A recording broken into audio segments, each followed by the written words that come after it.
when people see your brand on TV, there is just like this perception still that like, oh wow, they like made it. They're like on television. And then that actually basically conditions people to go ahead and be more likely to transact when your ads are shown on like social networks.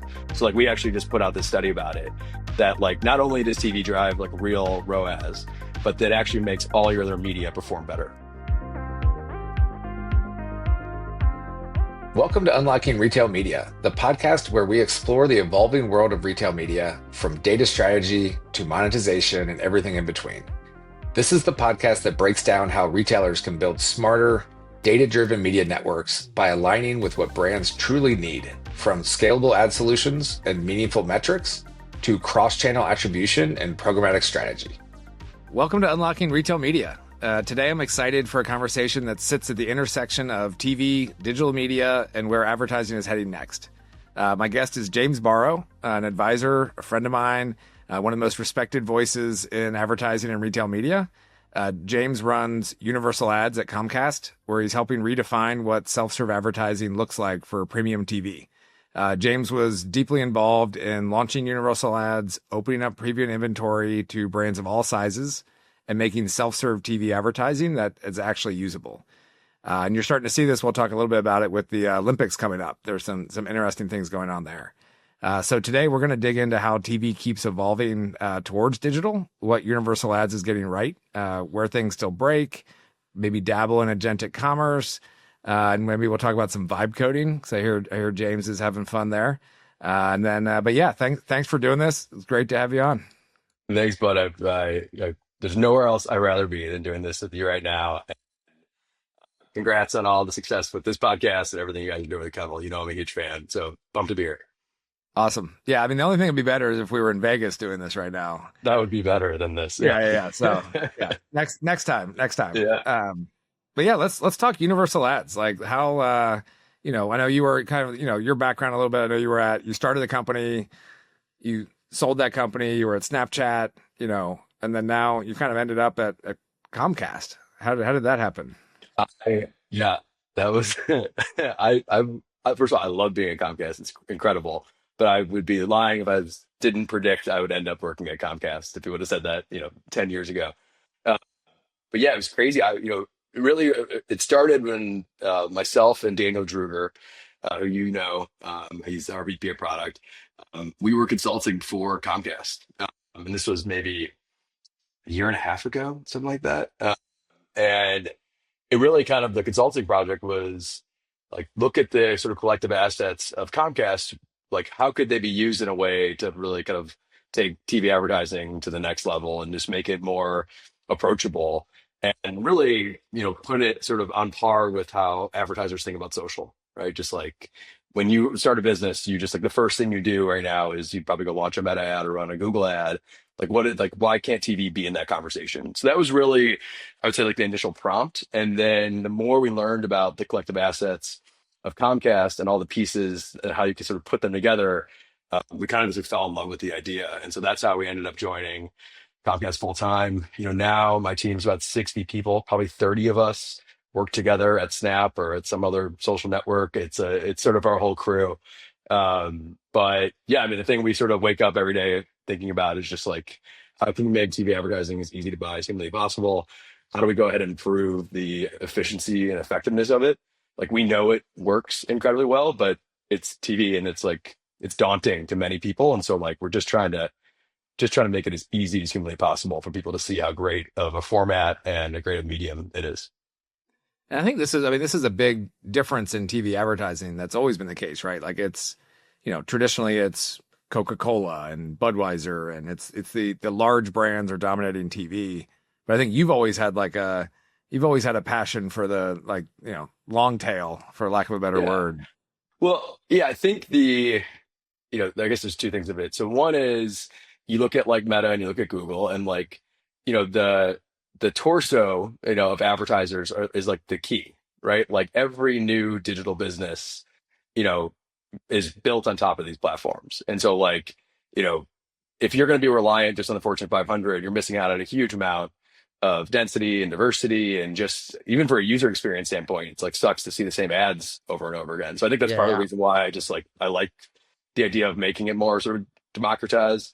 But I think the other thing is that you know TV, like, it has all these built-in advantages, right? It's like the biggest screen in your house. It's surrounded by premium content. It's an unskippable ad, right? Like it has all these like huge things that, like, looking at like Snapchat, where it's like tiny little ad. People are skipping through it. People are looking at it for a second, right? Yeah. It was surrounded by God knows what, and it's just like it to me, like it has all the TV has all of the advantages except for the fact it's hard to buy. And so that's really kind of where my team is just really focused on. And, we kind of tell people it's like a little controversial, maybe like saying this from the Comcast perspective, but like we just sort of think of TV ads as, why can't they be like a 15 or 30-second horizontal Instagram ad? Like what's like Right. really the difference for an advertiser at the end of the day? And so if we can get you in that mindset and sort of make it where you're willing to try and experiment and put out ads that maybe aren't perfect on day one, but you can iterate, you can start to have a platform and a channel that like competes against the social networks. And we're seeing that now. Like people are finally kind of understanding like, oh, this is the same thing, but different. So it's been really just exciting to see it all happen. Well, it seems like a big piece too is like measurement, right? It's like Yeah. how do you? Because I feel like a good like if we just pick a random company, like because I was thinking about when you were saying that, like if we look at like Viore, Yeah. right? Viore was somebody that you saw all over Meta, Google, then it was like TikTok everywhere. But now it's like, you're watching a game and you'll see a Viore ad and you're like, oh, they've made it, right? Or they sold enough to like get there. But like the question is, can you get Viore there a lot Yeah. earlier in their like ad journey? Yeah. All of them should be there pretty much like as soon as possible. I'd say that's one thing. Like there's just no reason not to. Like with universal ads, there's no minimum. You can go spend $50, just try it out, right? Just to see kind of. So I think that's one thing. But the measurement thing, what really happened is that like the walled gardens basically shot themselves in the foot. So because the walled gardens basically were doing all of this first party measurement, and because most of these advertisers were running across, let's call it like 4 to 5 walled gardens, what advertisers started realizing is if you added up all the conversions across the 4 different walled gardens, it showed you had like 5 times more sales than you actually had. Yeah, Right. yeah. And so that sort of the walled gardens pushed it so far that everyone became so skeptical. And that's what's led to this whole push towards incrementality. And so with incrementality, now a channel like TV actually kind of can play on the same field. And so like for us, like we have our reporting APIs. So like companies like Workmagic and House and Measured and sort of the whole industry that used to just measure the performance of social now can do an integration that looks just like social, right? Our APIs basically are a carbon copy of the social APIs. And now an advertiser can actually do GeoLift and can run these studies and see like what does TV actually do. And so it's a little bit of like there's two, I'd say, huge tailwinds that we have. One is this shift towards incrementality, right? Because now a channel that you can't click on, right? Like TV ads are not clickable yet, by and large, can actually be measured, kind of apples to apples. And then the other one was creative. And like up until really this whole shift with AI, creative was a huge barrier. Like to go shoot a 15 or 30-second ad 2 years ago was incredibly daunting. Like, but right now you could go log into Universal Ads or go to Creatify or Spaceback. Like you could have a TV worthy ad. You can't one shot it yet, but within 30 minutes, you can have a pretty good ad that you could run today if you wanted to. So those two things have been just like huge for us. All right, I'm going to try this out after this. We're going to advertise this podcast on TV. Oh, I'm gonna super. I'm Well, gonna take we're gonna take it. I can We're get you gonna some ad. I'll get you some ad credits on Universal Ads. yeah, give me should. some ad credits. We're gonna run it and we're gonna see. We'll see what we get. You can run custom audiences. Like we'll put in your email list. We should record you running a Universal Ads campaign. It is Yeah, if yeah. you've bought a Meta ad or you bought a Snap ad or a Reddit ad, it is the exact same experience. Yeah, that would be fun. We should do that, record that. And when it comes to measurement, I've got Cavato coming on for the Oh, you next do? episode. So Amazing. we're gonna go deep. We're gonna go deep on measurement with him. You guys should do it at the golf course. Like a we walk should and we should do talk. it like Yeah. a Bob does sports, but we're Uh-huh. talking measurement. Yeah. Yeah. Um, I could like fly in for that and record it. Yeah. we're getting too many more jobs we have to do after this now. Yeah, We're yeah. signing up for too much. So fundamentally, universal ads, self-serve, you can spend $50. Any brand can go do it. AI's unlocked the ability to kind of create these, and then is it really any TV? Is it still restricted? Is it still, when you think about like sometimes what people think of as like CTV versus premium TV, like how do No, you guys think it's about the that? yeah, we have over there's over 20 publishers that are part of what we call the Universal Audience Network. So that goes from like NBC to Peacock, Paramount Plus, Fox, Tubi, HBO Max, like the pretty much the biggest apps you can think of. You can advertise across via Universal Ads. And we're adding more. We're going to expand globally. You'll be able to run a TV campaign. You'll be able to like select Chicago and London and just run it simultaneously, the same way you could do it if you were buying like a meta ad. So yeah, it is like, and sort of the beauty of doing this within Comcast is Comcast owns Freewheel, and so all this is built, behind the scenes on the Freewheel stack, and so Freewheel is connected directly to these publishers. When you run a universal ads campaign, you literally only pay for ads. There's no fees on top of it. We're not arbitraging you. If you look at the other CTV players in this space, they are taking gigantic margins. So it's almost like Facebook was back in the early 2010s, where people were like, oh, Facebook doesn't work. And it's like, well, no, Facebook didn't work because the middleman took 50%, right? Yeah. And so we are trying to say, listen, like you should just buy ads, don't pay for anything else. And Comcast is in a unique situation to be able to do that because we monetize the supply side. So it's just like a really unique hand that makes it extremely aligned to advertisers. And it's why, you know, the number of case studies, the number of measurement studies, measurement tests that have run, like this is like, it is shockingly performant, right? Because you just remove so much unnecessary tax. And so how do you think, I mean, so like, and I know, we've known each other a while, so I know you're a champion of this kind of the torso, right? Yeah. How do you think retailers, because you work with a lot of different retailers and kind of over the years, like how should they be thinking about this? Like, I still feel like most retailers are focused on, getting the Procter and Gamble dollars or working with the big agency. Yeah, I think the RMNs in particular, so I think all of them should be extending to CTV. They have like incredible first party data, right? Like obviously you know that. And it's like just a no-brainer, I think, for them. I think they're in the situation where they actually can justify building a business model by marking up the media because they have data to append to it. The fact that there's the middlemen right now doing that is crazy, right? Like, and the fact that a lot of these retailers are even using middlemen, so the retailers are using their data and then it's being marked up by the middleman. It's just like a highly inefficient ecosystem. So I think the retailers they should be using us to do CTV, basically reach extension. And like I would say that if I wasn't even building this, but I really think they should. And then I do think they should find ways to go after the torso. Like the data that they have is just fascinating. I mean, I took two examples that like these are public, but just, you think of companies like Lyft, right? Like rider data. Like that's like so interesting to think about like how you could potentially retarget a Lyft rider while they're sitting at home based on what they did over the last few days, right? Yeah. Like no brainer use case for Viore or for, Melon hats. Like I went golfing and then I should see this hat. Like that's just such a no brainer. And then the other one that just we have friends, former Snap people working on it, is that Fanatics. And so you think about like your behaviors of like buying Bears memorabilia or Bears things, like it's so obvious that that person should get a different TV experience based on those behaviors. And so, yeah, I think for retailers, it's just, it's it makes so much sense for them to be in the middle of all this, but it's hard to operationalize. And I don't think, I think they kind of have to embrace basically acting like an agency. Like I think it's going to be hard to get people to buy self-service through these RMNs, right?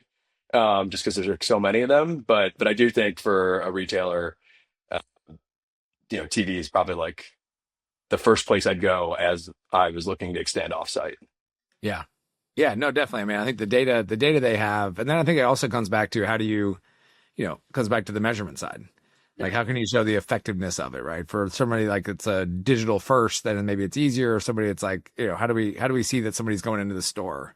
Yeah. But I assume like on universal ads, like you could target it to, you could basically A/B test it, right? You could geo test it and say like, Yeah, we're going to you'd only run target geo. this in Chicago, and we're going to measure the, week over week sales change in Chicago.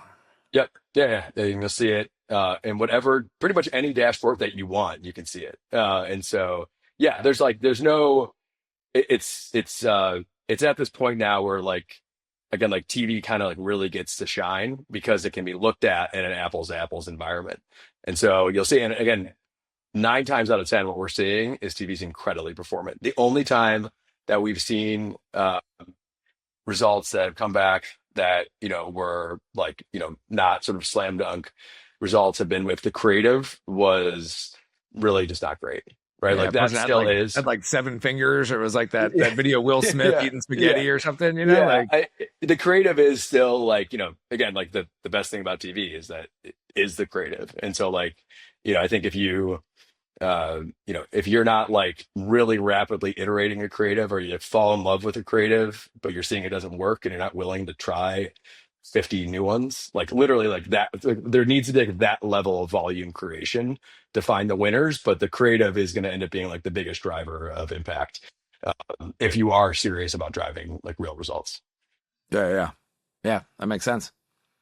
So let's pivot a little bit and talk about the subject that we can't get away from on this podcast that everybody wants to talk about. I was just at like CES and NRF. It's all anybody wants to talk about, which is agentic commerce. So I'm curious there, you talk to a lot of people in the industry, you're all over, where, what do you see as the future for kind of agentic commerce? Yeah, I think it's a little bit like it's almost like Back to the Future. There's like two things that like I've been thinking about. One is um, it's all consolidating around feeds, and so like you would think of like what's happening right now with Google, like they're just becoming a bigger walled garden, right? And sort of abstracting away a lot of the touch points that even like a Shopify has, right? And then you look at obviously what Meta's trying to do.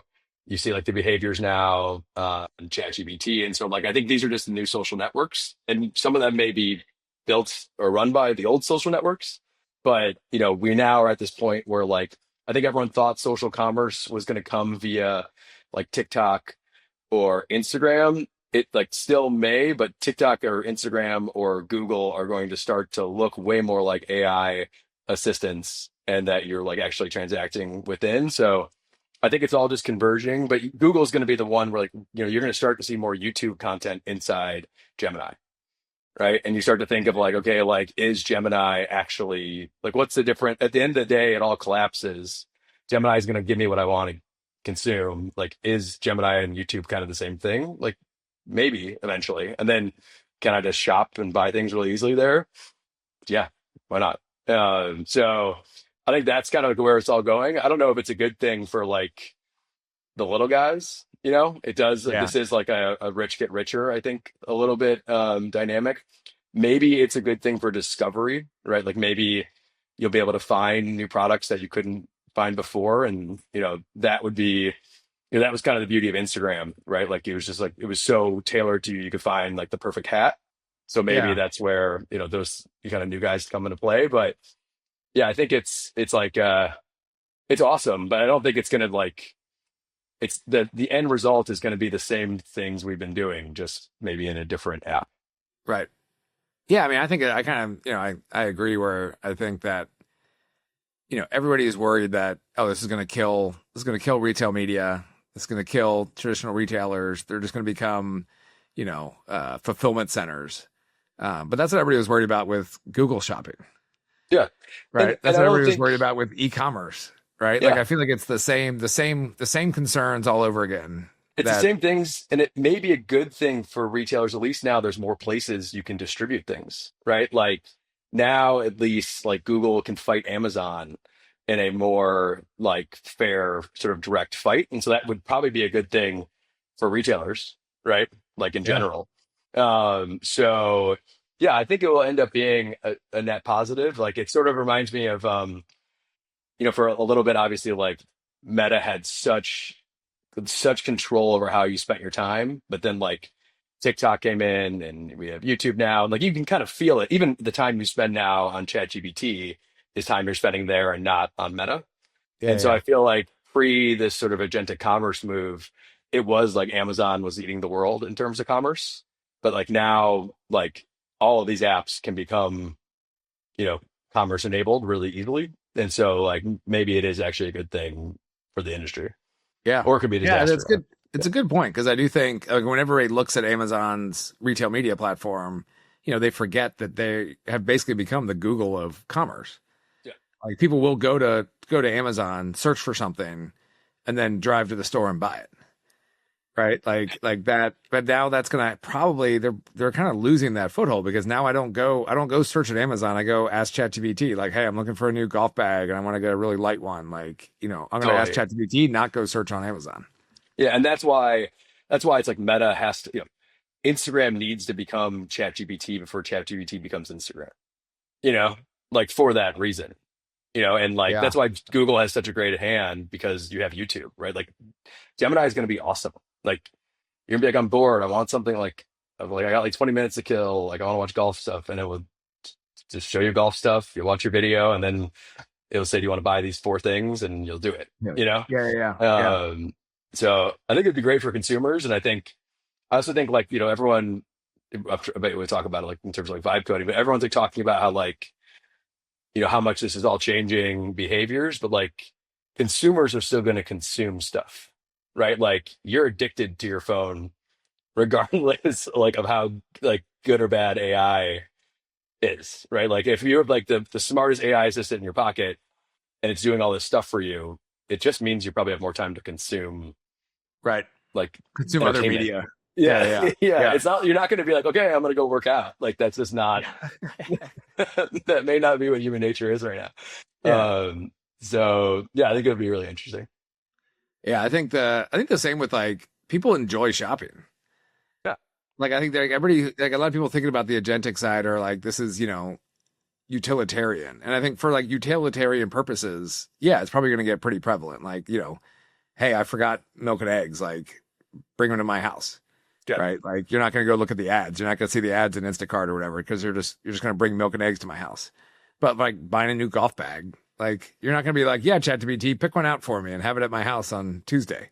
yeah. Like, you're going to go look at colors. You're going to go look at different things. You're going to read reviews because we enjoy shopping. Like most Yeah, people do. Yeah. I agree, and I think I saw Brian Chesky, like the Airbnb co-founder, tweeted something about this like yesterday. But he was like, the final form factor of these AI experiences is like so unknown right now, but it's like not going to just be a chat box, and it's basically because like people like beautiful things and they like Yeah. Yeah. entertainment, and like there's like a reason why like human beings started painting things, right? Like like it could have all just not been so. uh you think about like right now, you're like, oh, it's this utilitarian sort of just like text box and then whatever. But it's like a few Yeah. years from now, it's going to be this like highly immersive thing that, Yeah. is just going to be like just tailor made probably for you to discover new things and products and ideas. And to your point, like it'd be awesome right now if I could be like, just pull this up in like a feed of every golf bag that, you know, would be good for me. Just like, you know, that is like gonna happen. That's kind of where like, it's why I go back to like this whole thing of like the Instagram versus ChatGPT like convergence is like whenever that final form factor like exists, it actually will be a really incredible experience like for Yeah, consumers. yeah. You're right. We're kind of in like the like command prompt Yeah, world of totally. AI right now, right? Because it's like here's a bulleted list that you can read descriptions of all these like golf bags. And Yeah, like in the future, it's like, hey, here's a video we put together that's like showing you each of them. yeah, Like watch this yeah, 3-minute video. Like and totally. then watch this video if you want to see reviews of them. Like these are like custom built reviews that talk about what you care about. Right. Like Yeah. At Google, for example, they just announced like the personalized Gemini, where like it'll look at like your photos and it'll look at like your email and stuff. Like it yeah. could like it could like pull out a picture of like me holding on to my golf bag and put that in like, do you like this golf bag? This is like what Yeah. like there's no reason why that stuff won't happen. So yeah, it's going to lead to more commerce and like more, I think like more shopping, more commerce. And then I just, and the AI platforms are incentivized to have more merchants, right? Because the torso is so important for like an Yeah. advertiser. So I actually think this is like, eventually this will make it where, you know, that sort of bigger SMB has like way more opportunities to scale and be discovered than they did previously. Yeah. Yeah, it makes sense. It kind of almost weakens like the incumbent brands a little bit, right? Because it Yeah. encourages more discovery. Yeah. And that's where, like back to like selfishly to like TV and like universal ads, that's why, you know, it's like unfair that these amazing sort of unknown brands were sort of like boxed out of this, right? Yeah. And like to now to like to get them here allows them to compete, and then there is a halo effect. You mentioned this earlier, but like when people see your brand on TV, there is just like this perception still that like, oh wow, they like made it, they're like on Yeah, television, yeah. and then that actually basically conditions people to go ahead and be more likely to transact when your ads are shown on like social networks. So like we actually just put out this study about it, that like not only does TV drive like real ROAS, but that actually makes all your other media perform better, Yeah. Well, no, which it is totally crazy. makes sense. Because like if I see an ad for something that looks interesting on TikTok, the initial thing is I'm skeptical and I assume that it's like just some piece of crap drop shipped Yeah. from like China, right? Like you're Uh-huh. like you're Yeah. immediately skeptical of this product. And then you go Yeah. research it. You go look it up on Reddit or whatever and like or ask ChatGPT about it. But you see the same thing on TV and you're like, oh, okay. Yeah. Like there's something here. It could still just be drop shipped from China, but like it That's adds a true. But level of credibility that almost like TikTok probably has the opposite, and Instagram yes. probably at this point Instagram's probably neutral, right? Like you Yeah. probably like if you see it on Instagram, you're like probably have neutral feelings from a brand perspective.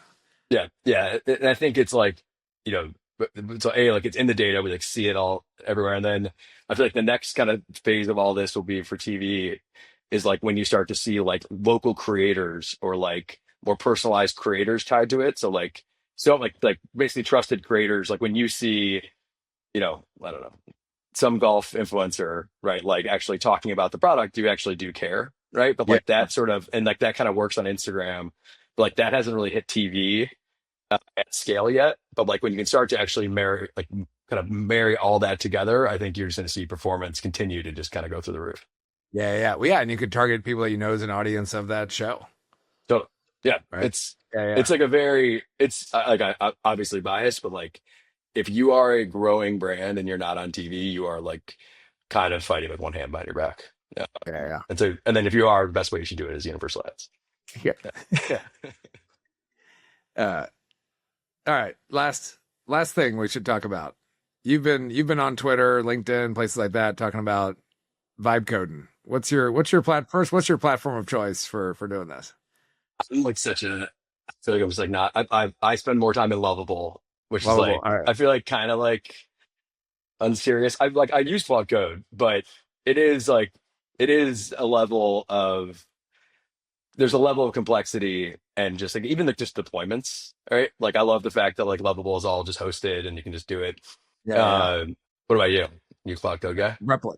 Replit. Oh, I Replit. I didn't. think Replit's really similar. So I've used like Cursor and stuff because I used to be an Yeah, engineer, but like I yeah, get in there now and I'm like I need the simpler mode. I'm too out yeah, of yeah. practice. Replit and Lovable are basically the same product for all Yeah. practical purposes. Claude Code is awesome, and you can tell it's better, but it's like Cursor, where you actually have to like go like you're like I'm like inside the terminal, like I'm like what the hell am I doing? Yeah. And you can tell it is funny though because uh, like I'll ask Claude questions like when I was trying to do it, just like in the terminal, and it's like well like again you have to like press enter and then Y like like all this random stuff, and it's like it's thinking I'm an idiot, you know. Yeah. You're being judged. Yeah, I'm Claude just like Code I is need like, just give maybe me there's a like the better tool 12. out here for you, Yeah, James. yeah, Maybe there's yeah. another tool that's a better Why don't you fit go for your check out skill set. Lovable? But I do love it, and I think anyone, I really think if you're not like if you are not actively vibe coding right now, you are really kind of just falling behind in terms of like your understanding of what AI actually is, and like has nothing to do with the fact that like like it has nothing to do with the fact that it can write code itself. It's the fact that like you can do any digital thing you think of right now, you can go do. Like Yeah. in the time that we've talked right now, if we wanted to spin up, I know we keep talking about golf, like the best golf app, like for everything, we just do it. You just tell it and Yeah. it's there. And then I think it also kind of forces you to start to learning a little bit more about like how APIs work. Like it's so simple to go ahead and like put in the keys. It's just like I think it's like such a mental unlock for like, and we're obviously technical, but like, you know, I just think anyone should be doing it. And, you know, it to me, it's like, and then you can start to see a little bit like around the corner, you're like, oh, it's so interesting. Like I can vibe code these digital experiences. It's like, so like now, like if I need an engineer, I have one like on staff, just 100% of the time, just there, right? It's like the design it does is like great. Like you say, like make me like a beautiful landing page and logo. It can like obviously do that. It's obviously a great like sparring partner when it comes to marketing and like those ideas. It's incredible at math, right? Like, and to, like as like a CFO, it's there. Like you're starting to fill the stack. You're like, whoa, like AI can do a lot of things here. And then you look at like I don't know if you played around with Claude Cowork, but I like haven't. they just launch it. It's awesome. Basically, it like you give it access to your desktop and it can start looking through your files and stuff. So it's like you now have like a COO. So you're gonna be like, oh, like organize my desktop and like help me like figure out my taxes, and it can give it access to the folder and it'll help you do it. Yeah, yeah. So it's like you just sort of look, so yeah, I'm like fascinated by it. And then like, now it's so constrained to digital things, but like you see all this stuff with like Optimus and like Tesla, and you're like, well, like when this stuff's inside that thing, right? Yeah. It's like, you know, and you start to marry it with like 3D printing. It's like we're about to enter into like we're like very far into the future. Like this is like Yeah, wild yeah, stuff, you know? yeah. And so yeah, I think if you're not like that was a very long-winded way of saying like if you're not like sitting here actually playing with the stuff and seeing it, it like it's hard for you to understand just like how impactful this all really is. Yeah. No, 100%. The thing I'm a big fan of ChatGPT's Atlas. Oh yeah. I don't think anybody else is. I don't think anybody else is using it. But No, yeah, it was because yeah. but it's great. Like cuz Yeah. essentially it's like, and I'm sure like this is already going to be in Chrome any second if it's not Mhm. already there. They But it's have just it basically having there, yeah. having the having the context of the page you're on in immediately in the chat. And so it's just easy to be like read this email. Like summarize this email, summarize this document. It can be like the other day, like my son's like baseball schedule. I was like, can you just put this in the calendar? And it was like, I need control of your thing. I'm like, do whatever you want, and loaded it all in the calendar. It's like stuff like that you're like, I didn't even have to copy and paste it and take it to ChatGPT. It's just like getting more and more immersed and like integrated into everything that we do. Yeah. It was kind of an interesting example of that is I actually this morning I had my dog like hurt her leg and she's like fine, but it was like we were like freaking out. So I get in my car and I'm holding my dog because like literally thought she broke her leg. And Yeah. I have a Tesla, so I was like I pressed like the Grok button and I was like, just take me to the closest dog vet. It was like 7 a.m. and it found the one that was open and it literally just took me there. And you're like, this is like it's I didn't even like it was just sort of like it was like instinct to do it, and then Yeah. like early, an hour ago I was just like that was an insane thing that Yeah. like that Yeah. actually happens. But you think about like putting AI into all these things, it's gonna unlock so much and just change so much about like everything we do. Yeah. Yeah. I So wonder nothing if to do with they, ads, but yeah. I just go back to ads. Like, how do we let the vets bid on your business Yeah. before they drive you there? But, Well, you saw that, you see the Google thing, direct offers. yeah, and it's just Yeah. so funny because I like posted this on X, but it's like we're just going back to commission junction, you Right. know. It's just like going to become an affiliate model for everything, and which maybe is a good thing, like maybe that's what like the future of ads looks like, but it is sort of funny that like it's not going to be. I don't think the ads experience is going to be, at least in these apps. I don't think it's going to be like, it's not display. It's not like this form of like, Yeah. text-based display. Like it's going to be, I think it would be like, you know, basically affiliate offers. I think that like makes a lot of sense, right? And like you can use discounts to go ahead and drive behavior. And then I do think, video advertising in the context of these apps is going to be awesome, right? Yeah. There's like, like when it can start to generate the perfect ad for you, like on the spot, like for exactly who you are, like it's going to be an amazing Yeah. experience. So that was something speaking of vibe coding, something I vibe coded was I just said, okay, what if we let the LLM write the ad, but we do a similar kind of keyword bid on who gets to put that in there. So I basically just coded up like a simple UI that you put in your like ChatGPT like question to, right? You say like, where can I register a domain name? Right. That basically makes a call to Kevel, says, domain name is the keyword. We respond and say, GoDaddy's the sponsor. And here's how we want you to, here's the tweak to that prompt. Right. And so that we change the prompt to say, instead of, it's like, where do I go to register a domain name? Give me a complete, honest answer. And then at the end, include an ad for GoDaddy.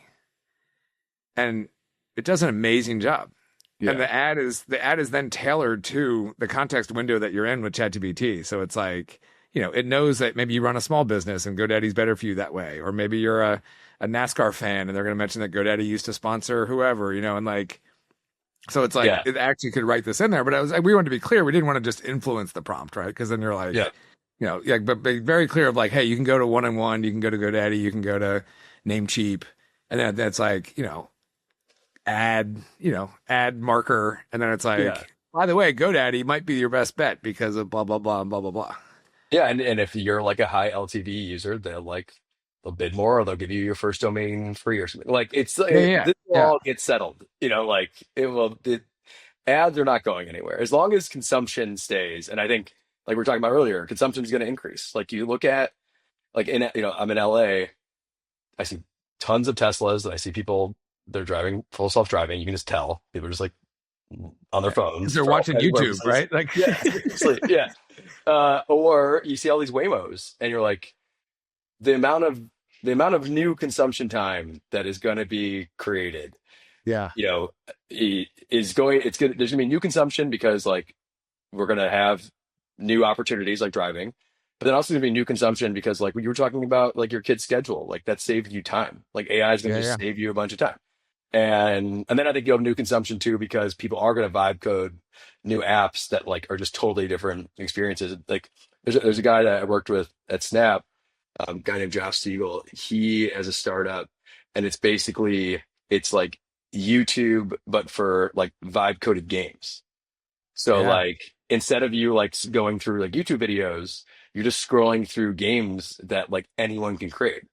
And you just like, it's just all going to be, from the advertising perspective, I think it's like we're about to enter into this like golden age of ads. Like we're actually like we're in the right business, I think. And there'll always be ads. I'm never worried about that. Yes, I think we picked the right one. But yeah, it really is going to be fascinating. That's awesome. Well, James, thank you for coming on. This has been awesome. Yeah, man, I really appreciate it. If anyone wants to learn more about Universal Ads, hit me up on LinkedIn or go to universalads.com. And again, congrats to everything, man, that you're doing at Kevel. It's awesome to see. Awesome. Thank you. All right, man, take care. Thanks for tuning in to Unlocking Retail Media. If you enjoyed this episode, don't forget to subscribe and share this show with your network. We'll be back soon with more insights to help you navigate the future of retail media. See you next time.